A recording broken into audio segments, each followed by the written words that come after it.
Selamat datang kembali di pembahasan mendalam kita. Kali ini kita mau gali lebih dalam bab 3 dari bukunya Dean Burnett, The Idiot Brain.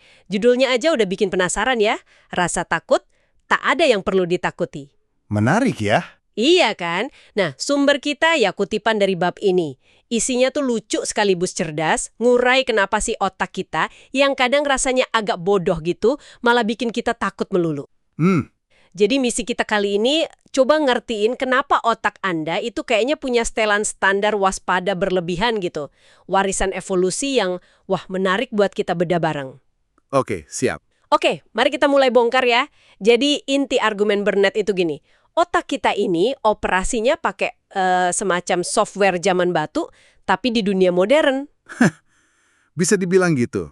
Iya kan, dirancangnya buat zaman nenek moyang kita yang lingkungannya bahaya banget. Jadi siapa yang paling parno dia yang selamat hasilnya. Ya sistem pertahanan supersensitif ini yang kita warisi sekarang. Betul. Burnett kasih contoh klasik nih, mungkin Anda juga pernah ngalamin. Bangun tengah malam, gelap-gelap, lihat ada sosok gelap pakai jubah di pojok kamar, langsung deg-degan kan mikir ada penyusup. Padahal, cuma jubah mandi Anda yang nyantol di pintu. Itu dia. Otak langsung lompat ke skenario paling buruk secara otomatis. Dan mekanisme di baliknya itu, wah, fundamental banget. Namanya respons lawan atau lari, fight or flight. Begitu ada potensi ancaman sekecil apapun, itu sistem saraf simpatik Anda, Yang otomatis itu ya. iya, yang otonom itu, langsung aktif. Tiba-tiba pupil mata melebar biar lebih banyak cahaya masuk, jantung deg-degan kencang, mompa darah ke otot, mulut jadi kering. Oh iya, sering tuh kalau gugup. Nah, itu karena pencernaan dihentikan sementara. Hemat energi buat aksi, gitu. Anda udah siap tempur atau kabur sebelum bagian otak rasional Anda sempat mikir, tunggu dulu, ini beneran bahaya nggak sih? Jadi sistem yang sama ini aktif pas kita lihat pembunuh jubah mandi tadi, dan pas misalnya kita hampir keserempet motor gitu. Cuma beda levelnya aja. Tepat sekali, persis. Secara evolusi, ini masuk akal banget kan? Mendingan lari dari bayangan yang dikira macan daripada nunggu pasti tapi malah dimakan. Iya juga ya. Tapi, di dunia kita sekarang, sistem ini malah sering jadi biang kerok.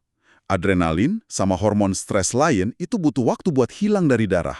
Hmm, Makanya, Anda bisa ngerasa tegang, gelisah, cukup lama, cuma gara-gara dengar suara balon meletus tiba-tiba di dekat Anda. Padahal sepele, tapi respons fisiknya itu nyata banget dan capek loh. Nah, ini nyambung ke puring quote yang menarik dari Burnett. Otak kita kan nggak cuma bereaksi sama bahaya yang ada di depan mata ya, Betul. tapi juga sama bahaya yang kita antisipasi, yang kita bayangin. Ini artinya ancaman yang nggak fisik, kayak takut gagal, takut malu di depan umum, atau sedih karena putus cinta, Bisa memicu respons yang sama. iya, bisa memicu fight or flight yang sama persis. Mungkin Anda pernah kan, jantung berdebar kencang sebelum presentasi penting. Itu dia contohnya, ancamannya sosial, bukan fisik, tapi badan kita reaksinya mirip. Dan ini juga menjelaskan fenomena kayak fobia. Rasa takut yang rasanya kuat banget dan irasional sama sesuatu yang secara logika kita tahu nggak sebahaya itu. Contohnya laba-laba kecil gitu. Iya, atau takut ruang sempit, takut ketinggian. Otak Anda, terutama bagian amigdala yang ngurusin emosi, tetap aja nandain itu sebagai ancaman gede.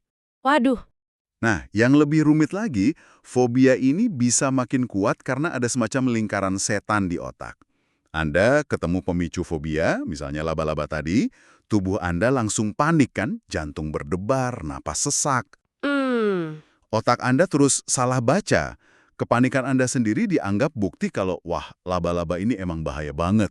Padahal, ya, nggak ada bahaya nyata. Jadinya, tiap kali Anda menghindar atau panik, fobia itu malah makin kokoh. makin diperkuat ya jadinya. Betul. Ditambah lagi, kita bisa belajar takut cuma dengan lihat orang lain ketakutan. Wah, kompleks juga ya. Ini menjelaskan kenapa kita bisa takut banget sama hal yang nggak rasional. Tapi ada yang aneh nggak sih di sini? Gimana tuh? Kita malah sengaja nyari rasa takut.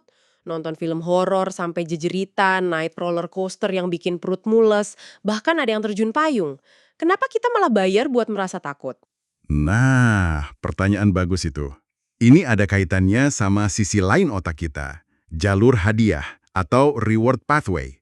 Sistem mesolimbik namanya. Oh, yang bikin kita merasa senang itu ya? Iya, yang ngurusin rasa senang dan motivasi. Jadi, pas kita ngalamin sensasi menegangkan tapi dalam konteks yang kita anggap aman dan terkendali, Kayak di taman hiburan atau bioskop gitu. persis, otak kita ngelepasin campuran kimia yang unik, adrenalin biar kita siaga, dan endorfin. Endorfin ini yang bikin rasa euforia atau high. Kuncinya itu di persepsi kita soal keamanan dan kontrol. Maksudnya? Anda tahu kan, roller coaster itu didesain aman. Anda tahu film horor itu cuma film. Ada sensasi resiko, tapi rasanya terkendali.